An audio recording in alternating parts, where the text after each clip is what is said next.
Hi, Michelle. Great to have you. And welcome to anybody who is watching this live at the moment or anybody who watches this subsequently. This is the first in a series of conversations that I am having with some of the best thinkers about the future, some of the most informed people about technology that I know.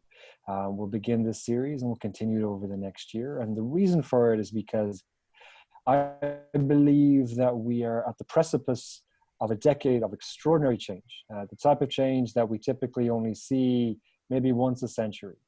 And that this next decade between 2020 and 2030 is going to see a totally different world emerge. With that in mind, I've invited Michel here to talk about what his vision of that future is going to be and what he's looking out for, and the major indicators and signals that he's considering at the moment to understand how that future might manifest. So Michell Zappa, CEO of Envisioning, one of the best future thinkers that I know. Thank you very much for joining me. Well, thanks for having me, John. I think we've been having these conversations for a while, and it's an exciting new step to have it with an audience. And I think, and I also think the role of futurists has changed so much post COVID. I think all the rule books were thrown out the window when we realized we needed ventilators and masks all of a sudden. I think like it's almost pointless. To some degree, it's become, the role of futurists has changed, and I think just reflecting on that is interesting in its own right. Yeah. Well, it's a good point, because like I'm often reticent to use that term futurist to describe somebody or the work that we're often engaged in, because I think over the last few years it has become somewhat suspect at times. But you have always been somebody that looked at technology and philosophy and society and the intersection of those components to understand how they will actually converge to produce change and to make it logically understandable in today's environment, which to me is the core responsibility of a futurist. But the term itself has become somewhat polluted. I'd agree, but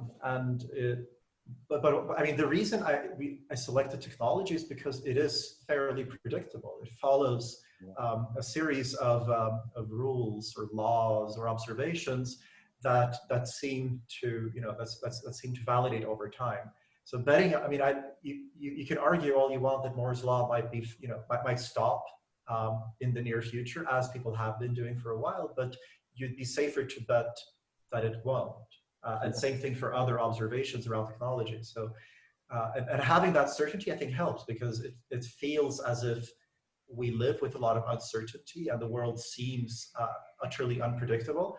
But I think having these certainties to hold on to makes it somewhat more predictable. It makes it somewhat easier to peer into what's possible. Now, you've said before as well, the role of the futurist is not necessarily to be right.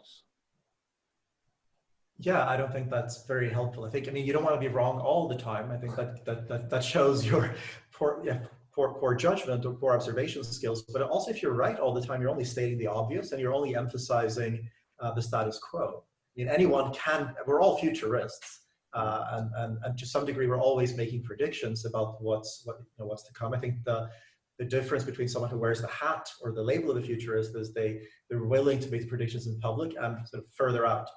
But I think it's a term charged with their interpretation and connotation. Sure, I would agree wholeheartedly with the idea that technology is forecastable. Like it's actually quite easy to look at global university research and patent registration and investment flow to begin to assess the pace of development of a specific technology and predict within a period of 24 months when that technology will become commercializable. What's difficult to actually forecast is how it'll be used. It's the human side that always makes it difficult. It's not the technology side. So and that's what accelerates it or decelerates it. Yeah. Yeah. So context kills, and that in large part is what we're trying to figure out now. We know what is possible in the future. We just don't know how broad those parameters should be, how many different possibilities actually exist, because I think a good place to start this conversation is the point we're at now. We live at this time of extraordinary change, and a term that I've been referring to for the last couple of years is this idea of a complexity singularity. The world has become so complex sometime in the last 2 decades that it is now impossible for an expert in one field to fully comprehend the technology or the advancements in an adjacent field. It's become so complex. And so when you expect the average person to consider and understand the movement of the world and the movement of technology and geopolitics and sociology and climate and everything else, it's beyond the average person. And I think a consequence of that are things like conspiracy theories that make a lot of these things easier for people to digest. But we exist at this time of extraordinary change and extraordinary signals. Are the things that you look at the moment that you feel like this is a real signal of things to come and how the world is going to change over the next 10 years? So if we're standing at a point now in 2020 and we're moving towards in this conversation, a conversation about what 2030 might look like, are there certain things that you see now, technological, sociological, political, that you look at and you say, this is going to have a deterministic, or this will have a significantly comprehensive impact on the world that we inhabit in the future? Yeah, I mean, you could argue that the world has always been this complex, but now we're more exposed to the fact that it is. As in, we used to learn about the world. Well, we still learn about the world in hindsight. You read history and you read how things were in the past, and they seem comprehensible to us because that's what's remained. It's the history books. It's the, whereas in the present, I think what you're describing is almost a permanent state of that we can't understand the fullness of what's going on. We never have. We never were able to do that, but now we're more exposed to it because I think it's shifting faster because it's communicating faster. So the local truths, as they change, I think we're being exposed to it a lot more, which is causing things like conspiracy theories or just challenging what to believe in. It's no longer apparent, and it's no longer obvious, and it's no longer clear who we should be listening to.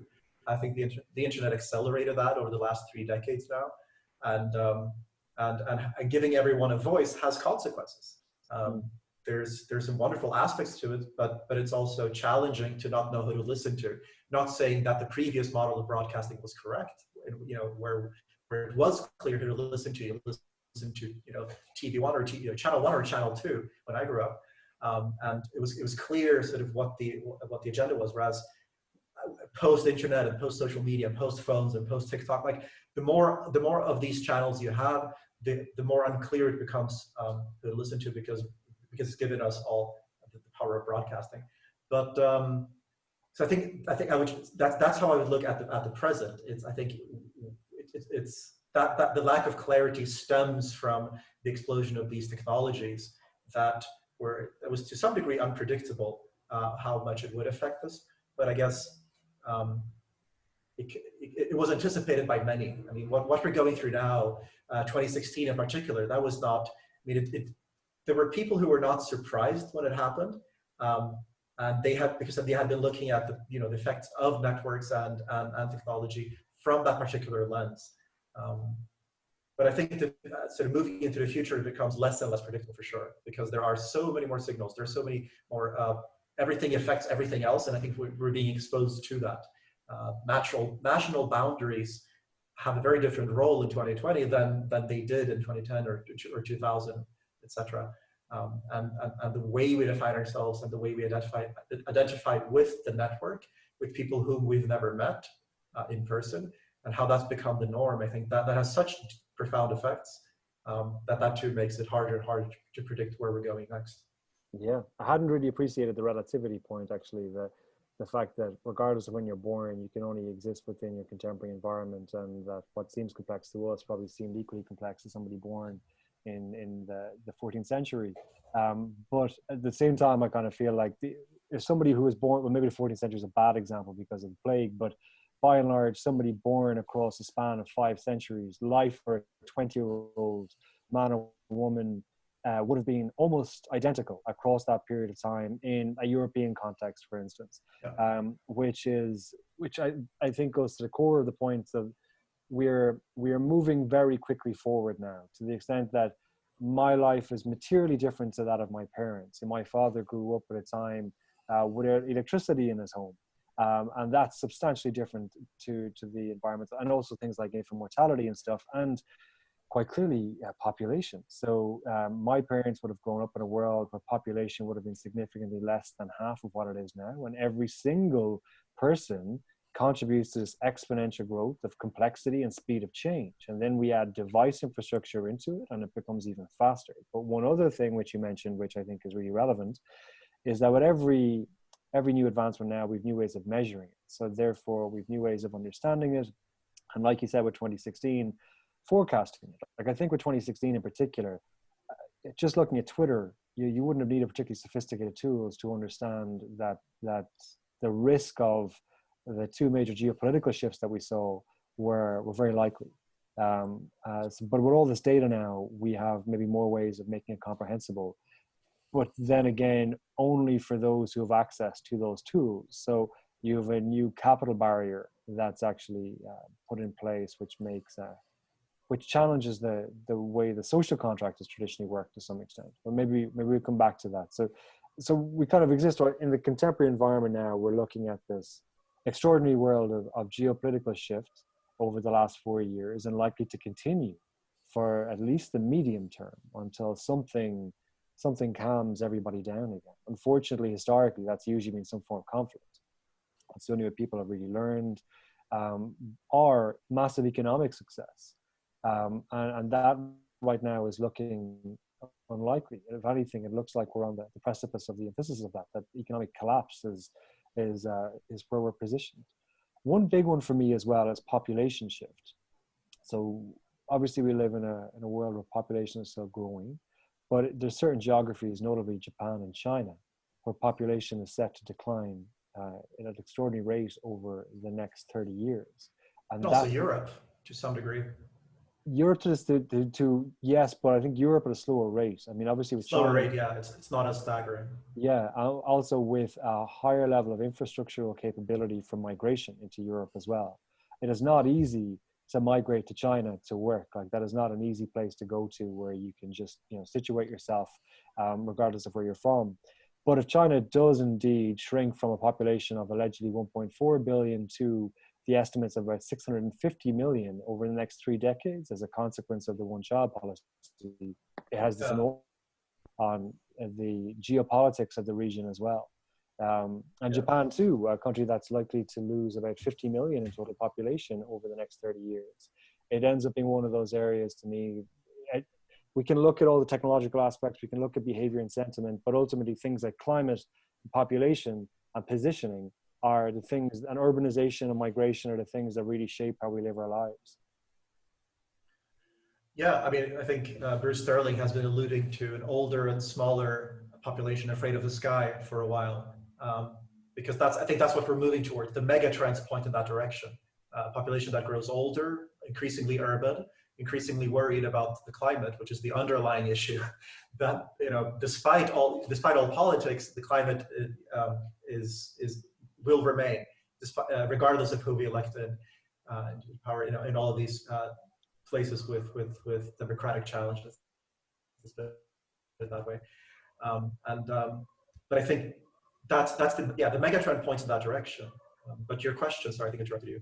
No, I think, well, maybe I'll jump off it. So is there a point historically that you kind of reflect on and see as maybe something familiar to what we're experiencing now? Can you point to a time where this culmination of factors came together: technology, social change, political change? Yeah, that's an easy no. As in, like, I think there's no recorded precedent for this, and I think it feels like a singularity. I think your point about the complexity of singularity is very valid, and I think the issue with singularities is you can't really point to where they started. Take technological singularity. Did it start with Industrial Revolution or with the semiconductor? Because there's no clear line between when one thing stopped and the other began. So you could point as far into history as you'd like to indicate when that inflection point might have, or the point of irreversibility might have happened. We talk about a singularity as something ahead of us at a point of inflection, but I think it builds on these inevitabilities almost. Same thing with the power distribution of technologies. What we're seeing is a replication of existing systems of power. Technology came, the web especially, sort of rose on a wave of libertarian, independent thinking that I think is associated with California. And you know, the other aspect of Silicon Valley, the sort of the free thinking folks that gave rise to it, but it's effectively been economically speaking, it's been co-opted by existing power structures. And it's inevitable, because to reach to reach the amount of people that have access today, of course you need you need the governments, government oversight, and but it also, I think, replicated issues that existed prior to the web, that the web was seen it was seen as a great equalizer, but and it did to some degree, but financially speaking, I think it's just replicating what we had before, which is there too. I see those things like when peering into the future. There's a great principle, which is in order to anticipate how long something might last, we have to assume that we're at the midpoint of it. So how likely are banks to be around a century from now? Well, very likely, because we've had them for so long. Whereas how likely is TikTok to be around a century from now? Very unlikely, because it's only been. So I think that principle applies when looking at these power structures, and it's one of those certainties that you can allude to. Yeah, it's a really useful principle to have, especially as a benchmark when we begin to misidentify institutions. We kind of disregard the time of existence. I think the banking one, obviously, I have personal interest in, but it's a useful one. The level to which people have for years now suggested that banks are on their last legs and this is the end of banks for various different reasons. It has always struck me as a naive thing to suggest. The notion of replacing or extricating banks from existing system of society is just not really feasible in the short term, or in the medium term. I think in the long term, yeah, it's something to remind all all crypto fans, and I've shared the sentiment as well before learning about this very useful principle. Just assume you're halfway. That's a good indicator. You might be off, but you're not going to be that much off.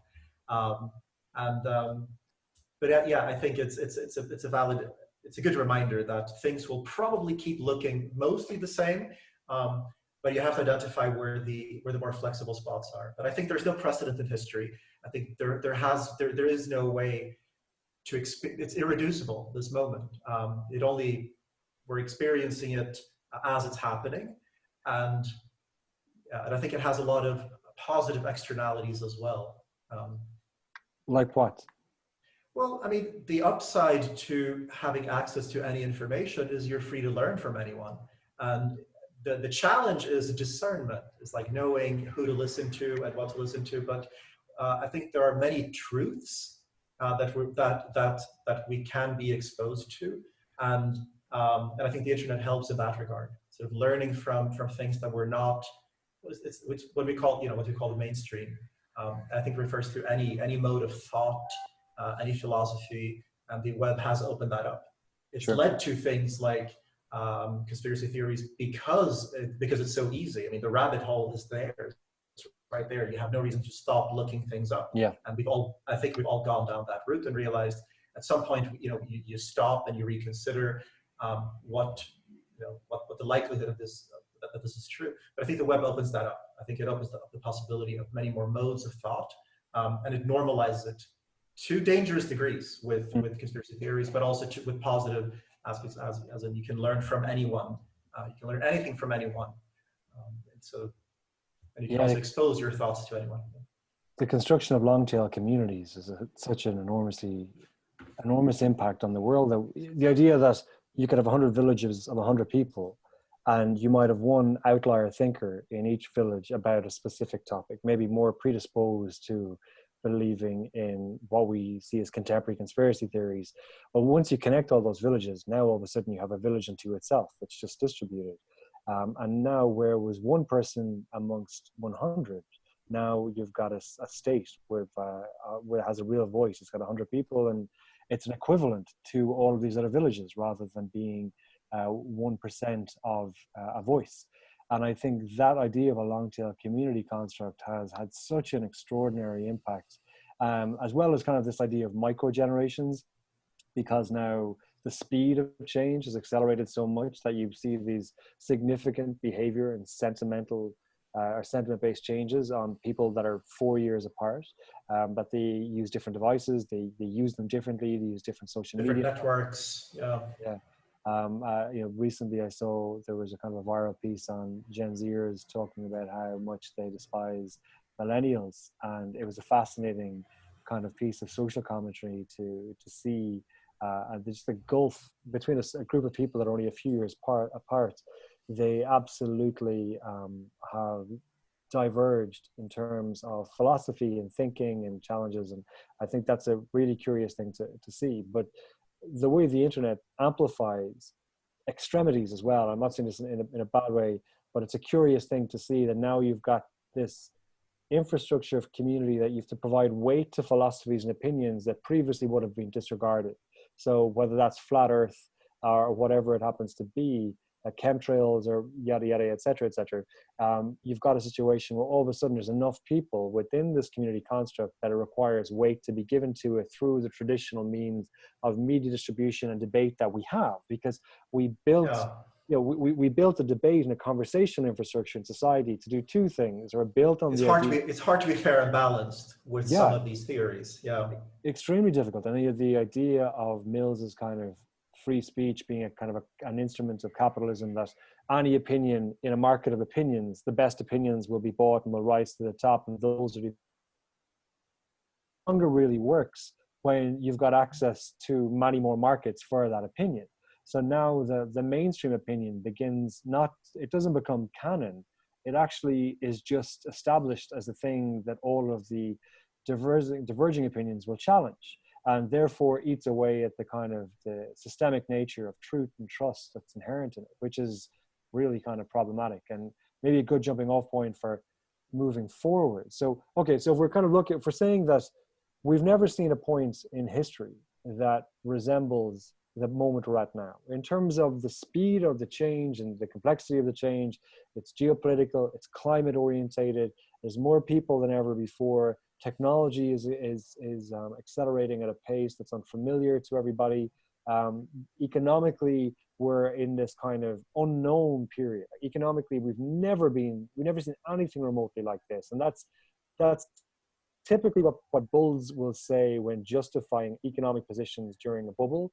I'm on the other side of this right now, saying that economically, we're in this terrifying moment where a lot of the infrastructure that we built to manage our economic systems is now defunct, and we're streaming down a hill in the darkness without a brake, without lights on the car, and we don't know what's going to happen next, or where we're going to end up. So, Yeah.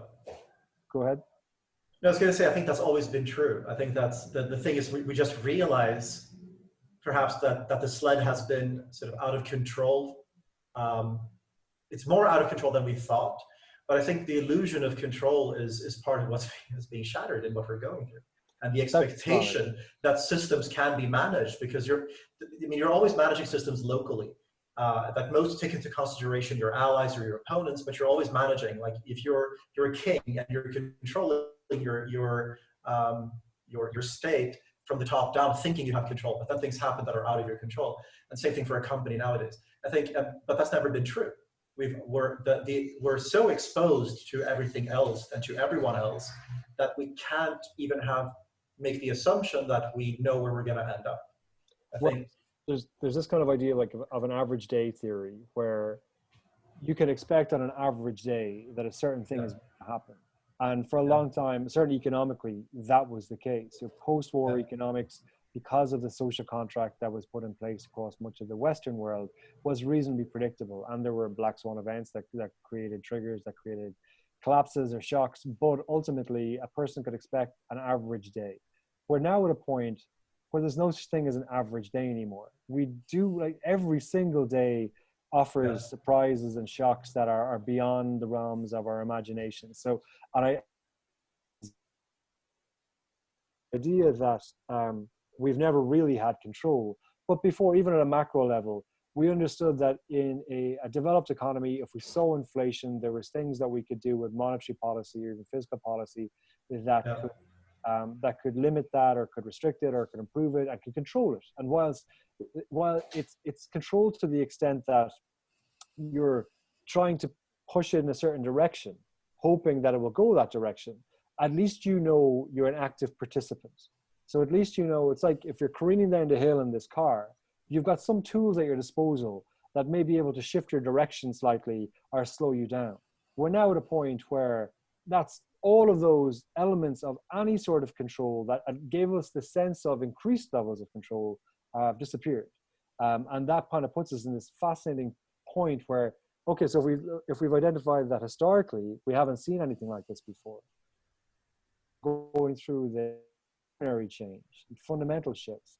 And here we are trying to figure out what the future looks like. Where do we even begin? So as a futurist, where do you begin when you look at the next 10 years? What is 2030 going to look like? And how do you even begin to consider those possibilities? Well, I like the shift you described. And in my mind, it sounds like the difference between Newtonian physics and quantum physics. Like Newtonian tells you that the world will behave in a predictable way. And if you hit the brakes, the car will stop. Quantum physics says, you know, if you hit the brake, nothing might happen. The car might fly out, you know, might fly sideways. It's unpredictable. It's probably going to stop, but it's not certain. And I think we're being exposed to that faster and faster, you know, at an increasing pace. And I think a lot of it has to do with communication. You know, the fact that we're sharing so much more and we're exposed to the rest of the world to such a degree that it becomes virtually impossible to sort of insulate yourself from what's happening everywhere else. I think that's the shift, and I think it's self-reinforcing, because the more we're exposed to others, the faster we react, because we don't want to feel that we're not fast, you know, we're not up to speed. I think it affects everyone equally. But how to make predictions for 2030? I think it goes back to what are the certainties, and you were talking about the difference between intra-generational changes and inter. So I think, like in the past, changes happened from one generation to the next. There might be some shift, but within your lifetime, you expected a certain degree of stability. There was no sudden movements.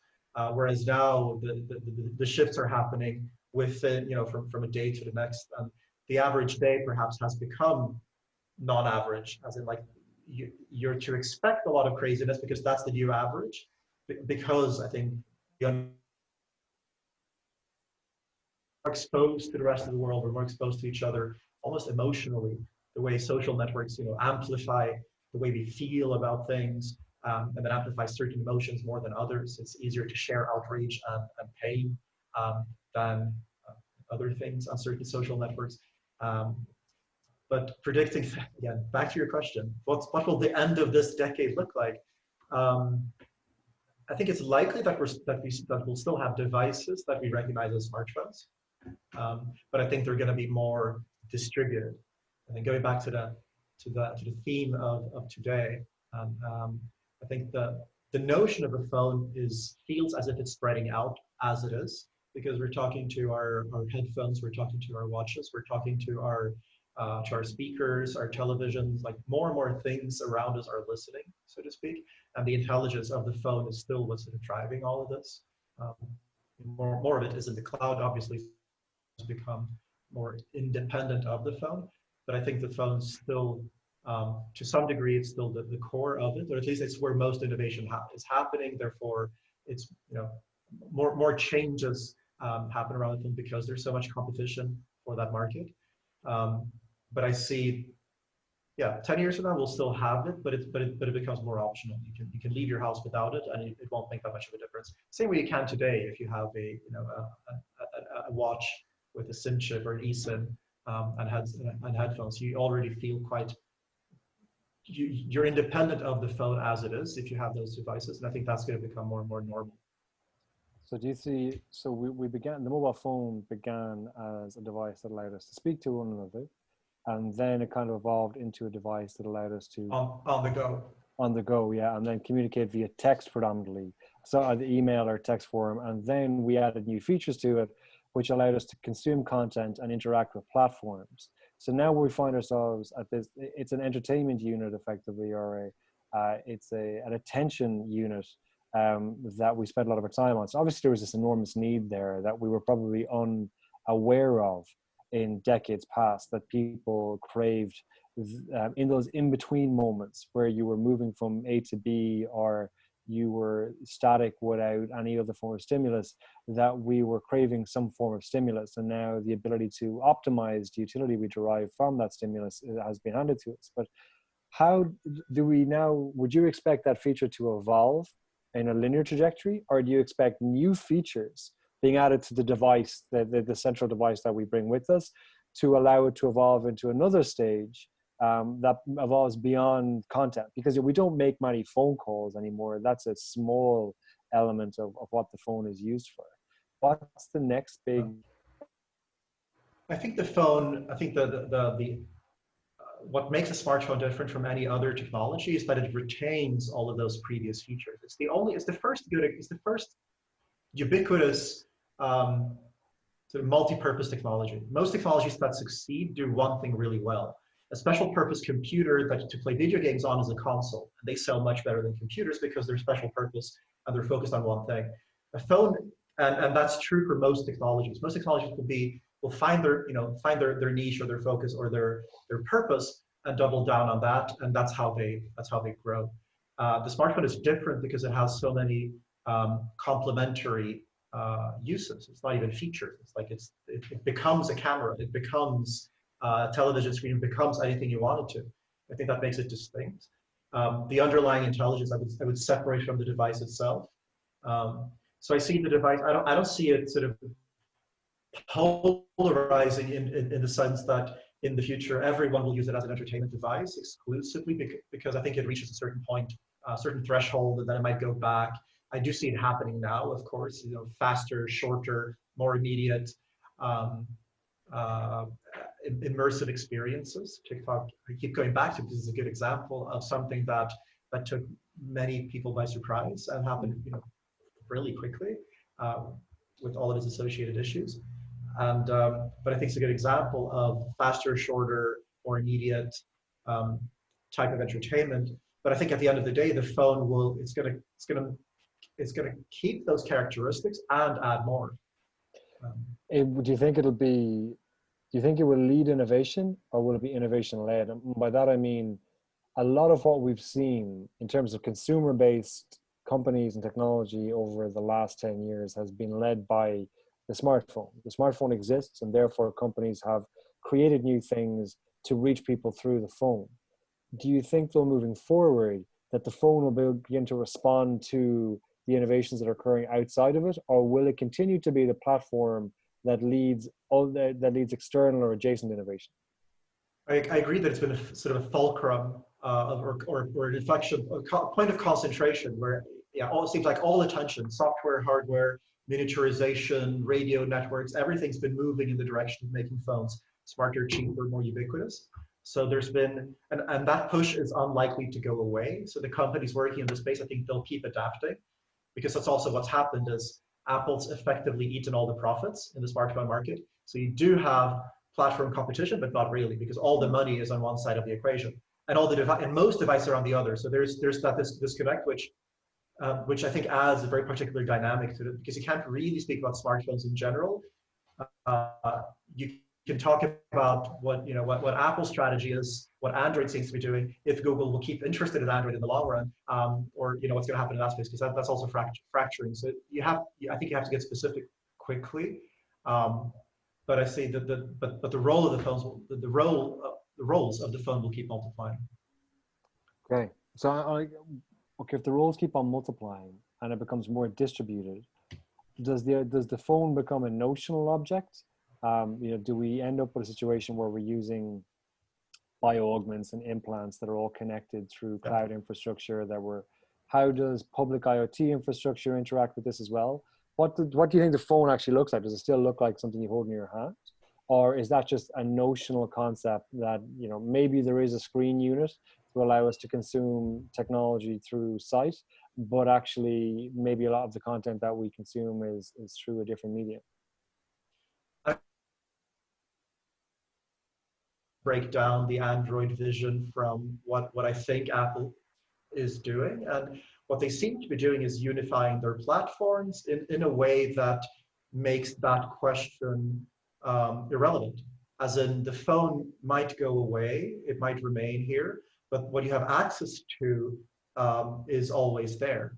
And I think you see it. I think the watch with an eSIM is a great step in that direction. The fact that they're working on AR is I think it's a common understanding now.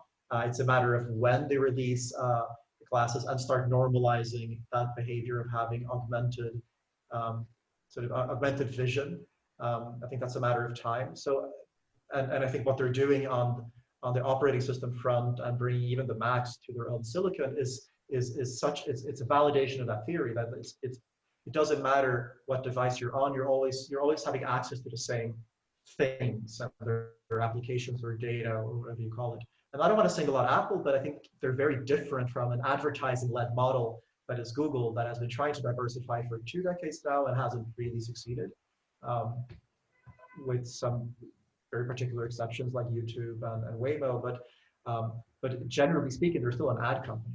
And I think the likelihood of seeing, and I think you need platform innovation to get to pull this off. So the devices will keep, the screens will get bigger, they'll get smaller, the cameras will pop out or fold out. There's going to be a lot of that, I think, on the Android side. But I think what like a vision for 2030 and having things embedded in you, yeah, it's the headphones that check your temperature. It's the watch that knows your blood oximetry and your pulse rate. Having that type of access, I only see one company able to pull that off where we are right now. Yeah, one interesting thing that you can see with a lot of the big tech firms is the desire to create a resource or a kind of a unique competence and that you can build assets out of. So Amazon, decided AWS was the way to want to go, and through AWS, it gives them this kind of unlimited potential to create a myriad new products and solutions and opportunities. And actually, they can kind of be ambivalent to whatever the product or solution is because they wanted to build this underlying infrastructure. I think with Google, it was voice AI. It was like, what do we need to do voice AI? And the phone was part of that. Collect as much voice data as possible so they can do leading edge kind of voice AI. I think the downside of that, though, is you kind of understand that they never really cared all that much about the phone, that it was about the data that they could gather through it that they were really considered. Whereas Apple are quite obviously a hardware company. They care raison d'etre. So I think that's noticeable. You can see that. And I think there are limitations to that as well, because I don't think Apple are building the same sort of long-term competencies that Amazon and Google are when it comes to respectively AWS and voice AI. And that will create an interesting dynamic. But I do agree with you that in terms of the actual device infrastructure itself, it's an extraordinarily difficult market to penetrate right now. Obviously, it will be at some point, but it's very, very difficult to do so. You've also got this kind of nationalistic sort of defense mechanism, which is in the kind of Western world, Apple is acceptable. But the idea of maybe an Asian competitor is all of a sudden kind of dangerous. What will they do with your data? There are concerns about that. And that goes for Apple as well. The EU have been very vocal about this now for 10 years. They do not like the idea of American-owned companies owning massive amounts of European citizen data and having to sit on US servers. That's a real problem. And I think the EU would be delighted to see and to facilitate a European equivalent of an Apple. But all that to say, I agree with you. I think that my view on this is that over the next 10 years, I think we will see the introduction of kind of what the first stage of like transhumanism is, in that we will begin to see more augmentation that will probably be hardware to begin with, but it gives us a signal about what people will begin to do in terms of bio-augmentation over the following decade. That will be everything from acoustics to sight, to whether it's lenses or to glasses or ultimately then contact lenses, which are probably, contact lenses are, we've obviously worked on this recently, but they're one of those technologies that there's a lot of IP coming through on contact lenses. They're already working demos, and lots of different examples of everything from, you've got telescopic contact lenses that are functioning now that were created by UC San Diego. Very, very simple kind of seawater based contact lenses that are able with, close your eyes twice and you can zoom in on something, and then close them once and you zoom out. You've also got Yeah. ones that are very simple ones that are able to give you directions. So you've got an augmented reality presence that can give you simple information. So they exist. So one would expect in 10 years time, we'll see some evolution, but mixed reality, virtual reality, augmented reality are complex domains, where my money right now is much more on the AR, MR side of things. So X reality more generally in the analog world than it is on virtual. But it seems to me that that's kind of the obvious trajectory, that we begin to see the stratification of digital worlds that overlay our analog environment that we can experience through either glasses or contact lenses that are based on subscriptions to various data or publicly accessible data that we have rights to, that then inform the environment that we're seeing and provide data, and not just data in terms of letters and numbers, but data in terms of emphasis and color, and then a link to acoustic elements that you might have also in sound. So you end up with a much more interactive and immersive augmented environment that ultimately replaces a lot of the dynamics that the phone currently has to allow you to interact with the world around you in different ways, and the world to interact with us. I think this is kind of where this phone conversation gets positioned, because as we look at the world emerge into this new landscape in 2030 and what it's going to look like, and the jump that IoT is going to make over the next decade, and the ability for people to subscribe to novel data streams, etc., over the next decade, and the tools to actually leverage them, what we begin to see is a world that interacts with us, rather than us just interacting with the world around us. And when the world interacts with us, the purpose of the phone, as we know it now, I think changes utterly. It changes totally, fundamentally.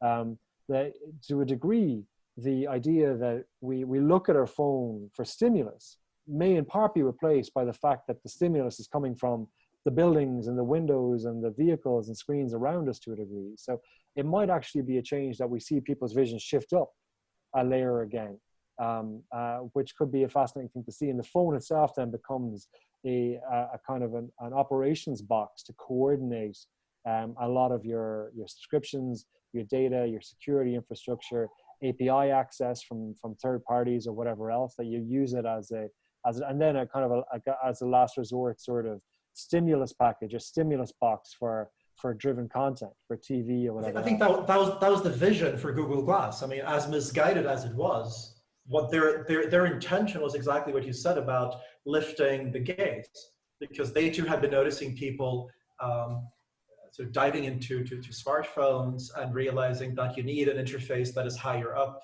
And I think it failed for myriad reasons. And I think, but I don't think it's a dead technology. I'm fairly certain it's going to come back and it's going to be ubiquitous in a decade. Well, they're actively working on it, I think. And it's not the first time we've seen a technology kind of rise and fall, only to rise again as people adjusted to it as a concept. But I think for me, Google Glass was always, I always refer to it as early stage biotech. Ultimately, long term here, what you're looking at is kind of synthetic eyesight and synthetic eyeballs, and however that works, and a completely new, if we take a step back and we consider the most formative technology that we're experiencing now and will continue to experience over the next century probably is artificial intelligence in its various different forms, that it's very difficult for me to imagine an environment or a world where AI continues to evolve and humans sit back and allow it without actually introducing those AI components to themselves. We will try to augment ourselves as well. I think that feels kind of inevitable we already do it, I suppose, but through bioaugmentation and then the introduction of AI capacity to our decision-making process in whatever way that actually happens. But I think for me, that's what Google Glass was a signal to. It was this Google that identified, and as Google often do, they identify the need and then totally fail to execute on the solution. But they're very, very good at understanding what the actual need is. And I think what they realized was that there is this emerging biotech space where people become part of the network mesh. As IoT evolves, we become very much part of it, and that interactions grow beyond our 5 senses to a new range of kind of digital sensorial objectivity that's facilitated through new augmentation that gets layered into the body. And for me, I think we're going I to think see. that's why they call it. I think that's why they call it Android. As in, like, I don't think the Yeah, name is a coincidence. I think like their vision, their long-term vision. And I would argue, you said earlier that that Google's, but Amazon became AWS and Google was working on voice AI. I would actually argue that they were trying to do artificial general intelligence, and I think that their vision for computing is AI, and voice is one of the interfaces. And I think Android, the reason it's might even be called, one of the reasons it might be called Android is because they want it to be that interface between us and the data and Google. You know, the connection between our reality and their data stream is the watch you wear, the headphones you have in. I think their vision for how to do that, you know, with manufacturing wise, is proving not to be ideal. They're still trying, and they're still going to be around in a decade for sure.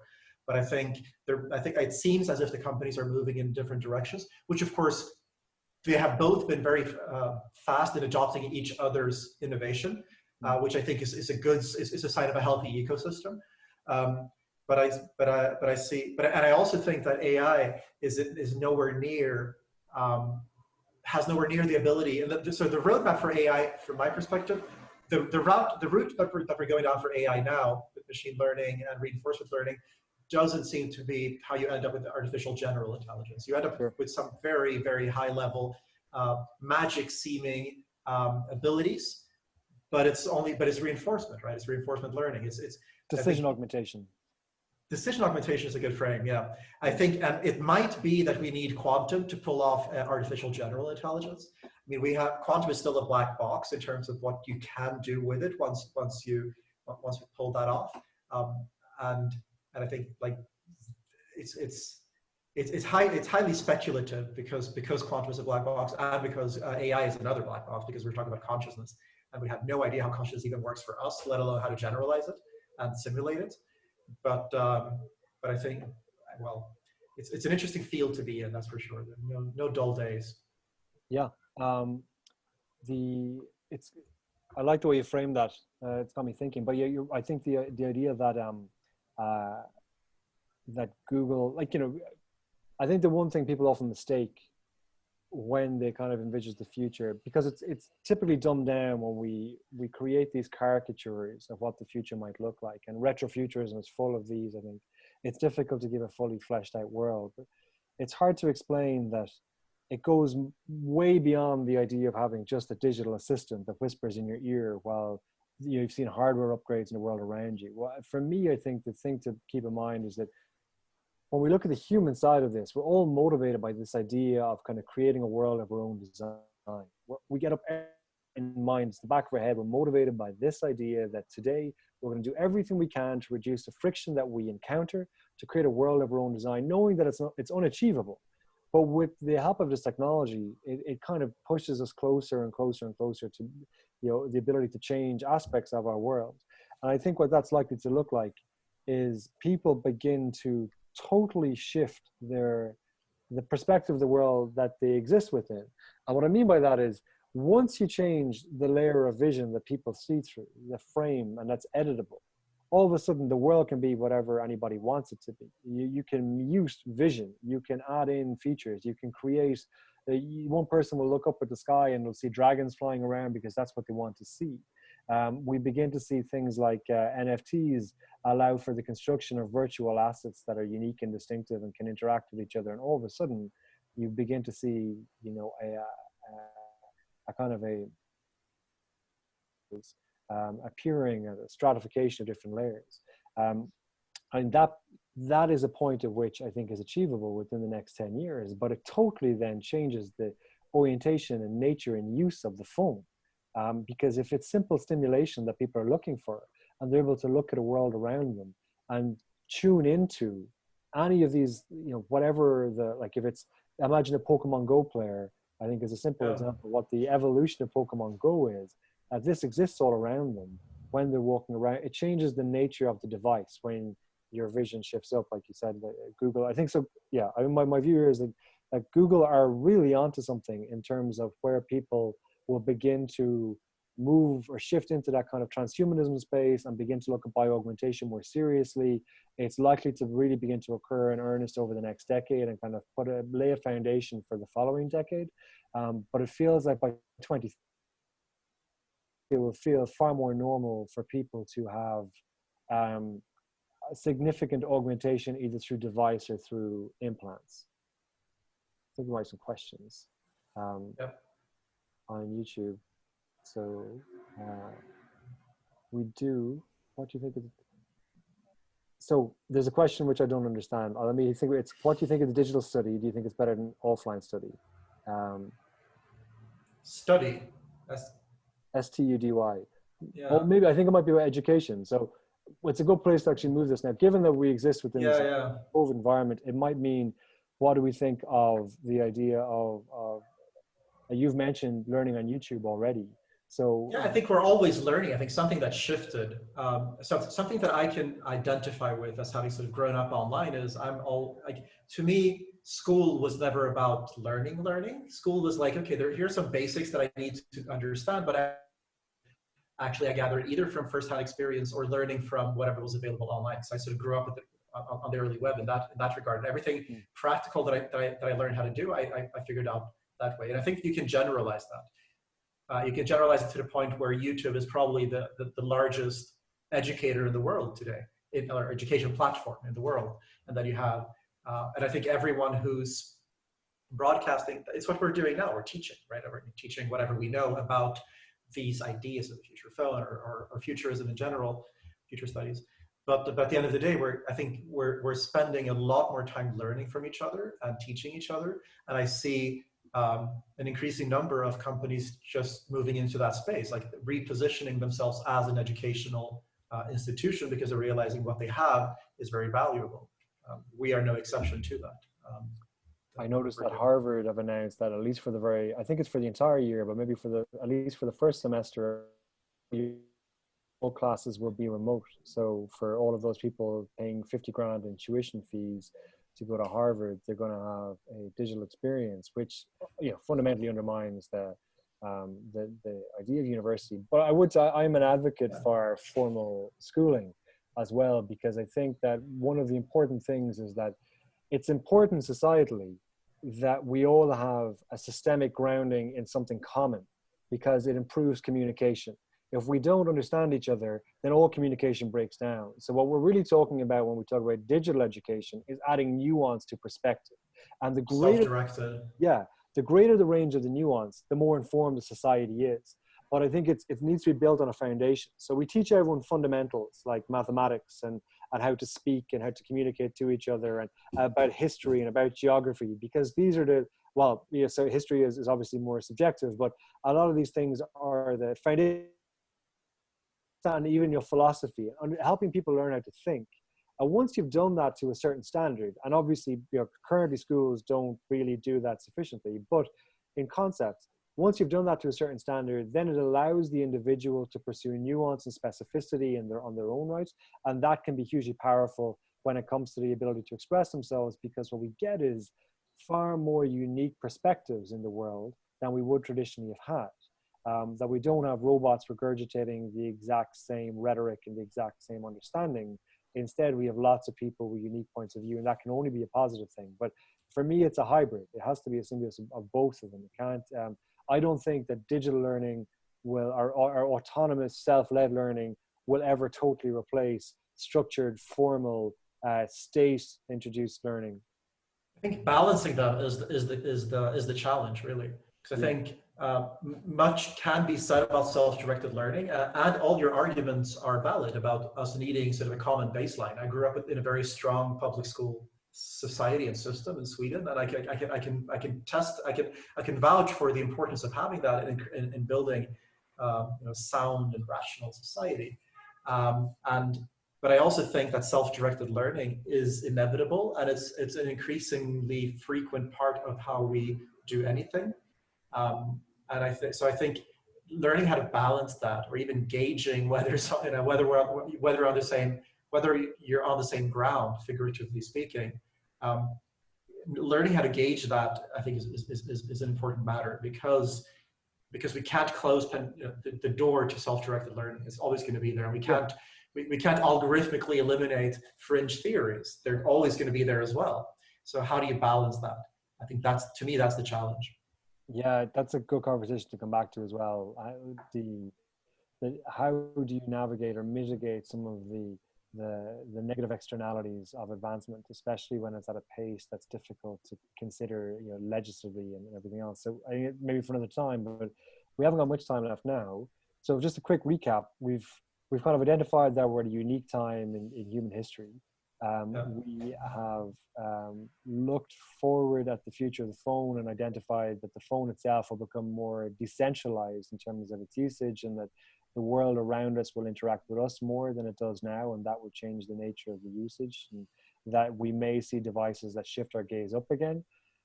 But to conclude with, populating this future world that we're considering in 2030, are there specific technologies that you look at the moment and say, these are the technologies that will be fundamental, positively or negatively, to the world that we inhabit in 2030? Is there something you really have your eye on? You say, this is a really important.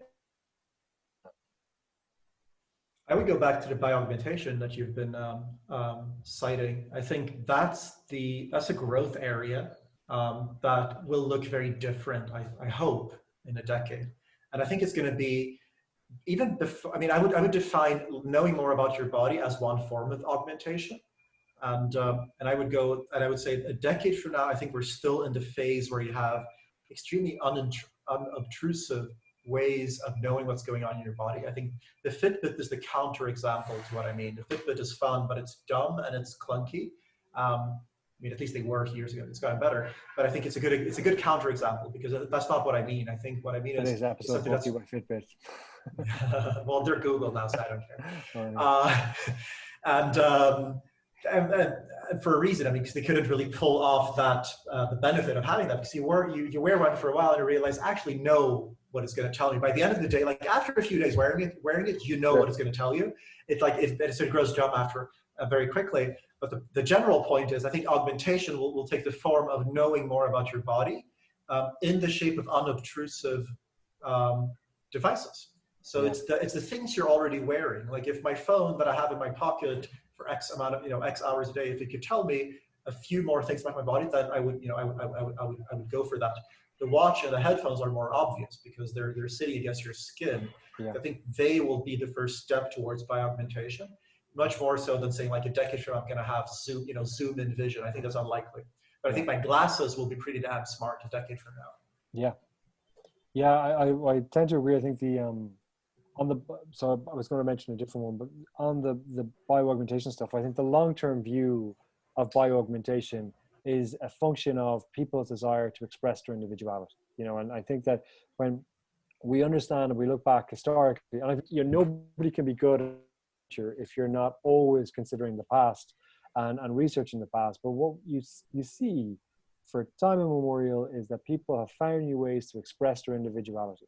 It's always been something humans have been obsessed with, and maybe more now than ever before.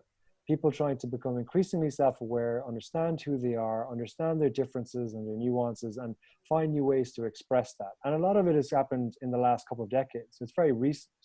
And now at the moment, we're becoming far more accepting of people's differences and how they choose to express themselves, and whether that's something like gender, for instance, or whether it's sexuality, or whether it's philosophy.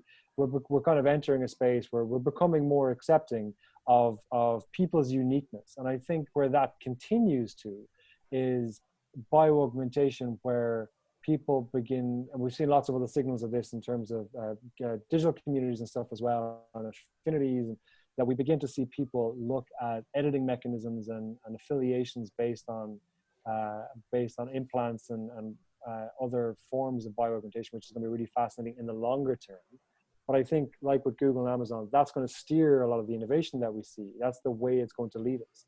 People's ability to, like you mentioned, the first part of it is ability to assess themselves, become more self-aware to a degree, understand their body more, and then as a health mechanism, it ends up being a very effective health mechanism or preventer of disease. But ultimately, I think the other side of that coin the ability to express ourselves is going to be where the real innovation in this space happens.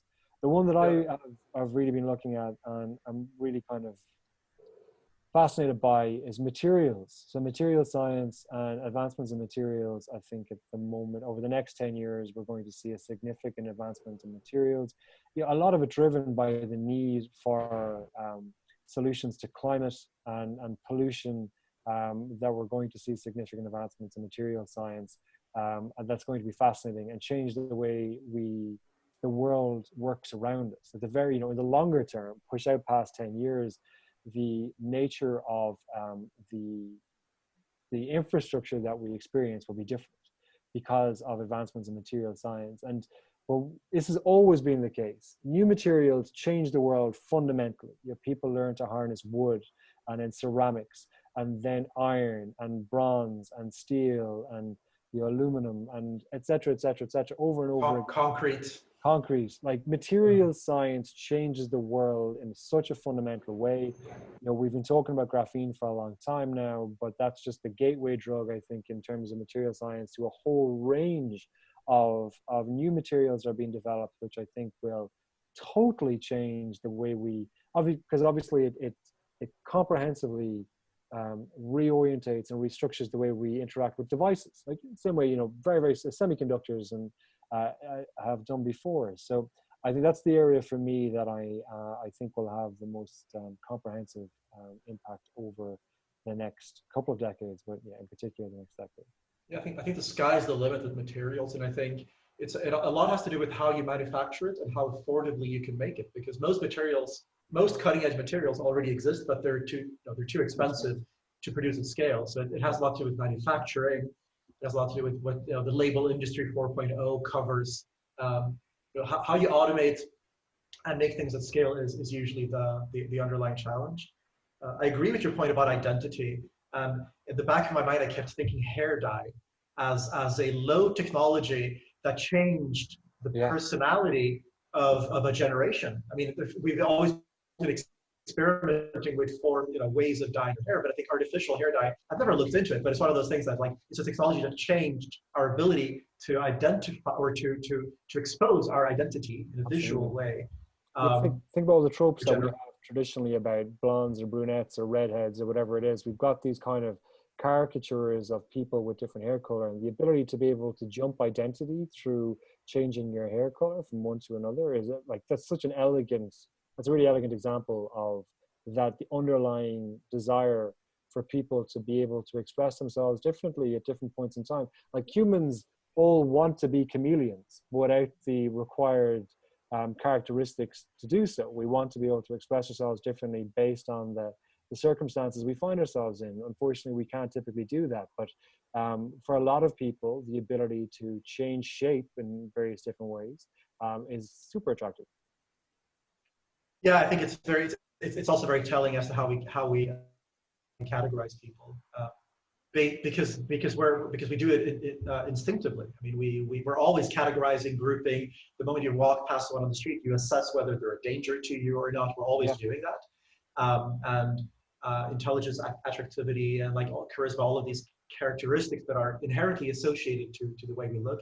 And to what degree you can affect that, because everyone does. Everyone is always tweaking their appearance one way or another in order to conform to how they think people want to perceive them, which is very weird, because it's also an expression of the way we see ourselves.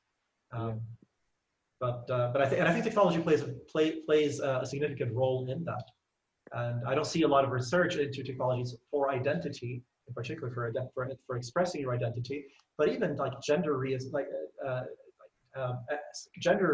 reassignment surgery is an example of that. There are a lot of technological developments that are making that possible, and whether that potentializes something that was always there and now is more plausible, or whether it's a chicken or the egg, I think it's impossible to answer. But the fact is, it's changing our expectations of the world. It's a complicated area, but that's effectively bio-augmentation. That is somebody who feels like they can express themselves more effectively in a different body, and they're doing what they can to achieve that. And that's such a human thing. Like everybody has felt at some point constrained or claustrophobic in a certain environment, and and the ability to augment that environment, especially, has always been natural. Now that environment sometimes is actually the body that we inhabit. So I think over time, there's also there's the claustrophobia side trying to correct the problem, but then there's also the opportunity side. Like, most people, I think, would change something about themselves. And we've seen this massive evidence about cosmetic surgery, how people want to bio-augment in a different way to correct something about themselves. So there's this massive signal that tells us there's a huge industry behind bio-augmentation. So you've mentioned things like, so hair color, but there's also things like people who have the treatment for skin grafts and for baldness, and there are people who get cosmetic surgery for a myriad of different things. So we see this enormous signal that technology is constantly utilized by people to change the way they feel about themselves or the way they appear, to feel more comfortable or happier. It seems to me that over time, that's only going to become more significant, and it could become more temporary as well. So you might be able to change and change back. And then we begin to experiment, like things like, obviously cloning technology already exists.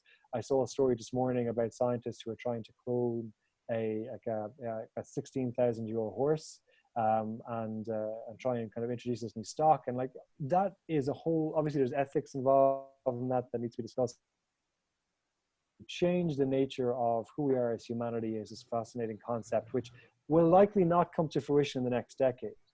But what's important to remember about it is that these objectives are actually what drive the next decade. These big ideas that people are driving towards are what shape the decade in front of us, because they know it's achievable, it's possible within their lifetime. So we are one of my favorite pieces of science fiction, Transmetropolitan, sort of covers that, and it's set in this chaotic, very present future. It's chaotic in the same way that you're describing, that there are no more average days. I think Transmet sort of anticipated that. And one of the characteristics is you have bioaugmentation to the point of creating new cliques or groups or classes of people who are, there's a grace that look like aliens, and it's all bio-augmented. And I think it stems from that underlying desire of like, yes, people will use the heck out of technology to change into how they want to be perceived. And tattooing and nose rings, all of that is an example, is an expression of that underlying desire. And I think tech, especially biotech, might open the floodgates for that. Yeah, I think that's going to be, that whole notion of transhumanism has always existed. The technology is catching up with the will at this point. That's going to fundamentally change everything. And one of the interesting things about it would be that all of a sudden people will become less common. And when people become less common, their needs for different products, devices, solutions also fractures. And that's going to be a fascinating kind of environment to experience. Conscious that we've gone over time, Michelle. So I like the sci-fi recommendation. That's a question I'm going to ask from now on for a sci-fi recommendation. I do that with everyone we interview, actually. It's one of our staple questions while hiring at Envisioning. It's like, what's your favorite sci-fi? It's very telling. There's no little window into it. But Transmet, I can highly recommend. I mean, the anticipated blogs, and to some degree, Trump is in there as well. And not in the Simpsons way, a sense of like, of having that particular scene, but the character and the way politics is treated as entertainment, I think was very insightful. Yeah. Probably 20 plus years ago. But this was an awesome conversation. Thank you very much for your time, as always. Very stimulating. Thank you. Great. Well, look, I always appreciate your time. Always a pleasure chatting to you. Thank you very, very much. Thank you for everybody who's watching as well, or will watch in the future. This is the first in this series of conversations that I'm going to do with people like Michelle, who are extremely well informed about what the future might look like. We still have to come up with a name for this series. So hopefully by the time we post recording of this on YouTube, we've got a name for it. But for here and now, thank you very much, Michelle. Tweet your suggestions. Tweet your suggestions, yes, what we should call it. Boaty McBoatface Live. Thanks a lot. That's never backfired in the history of the internet. Yeah, exactly. Public vote, always a great way to do it. Cheers, Michelle. Thank you very, very much. Thank you so much, John. Talk to you later. Good evening. Bye-bye. Ciao. Bye.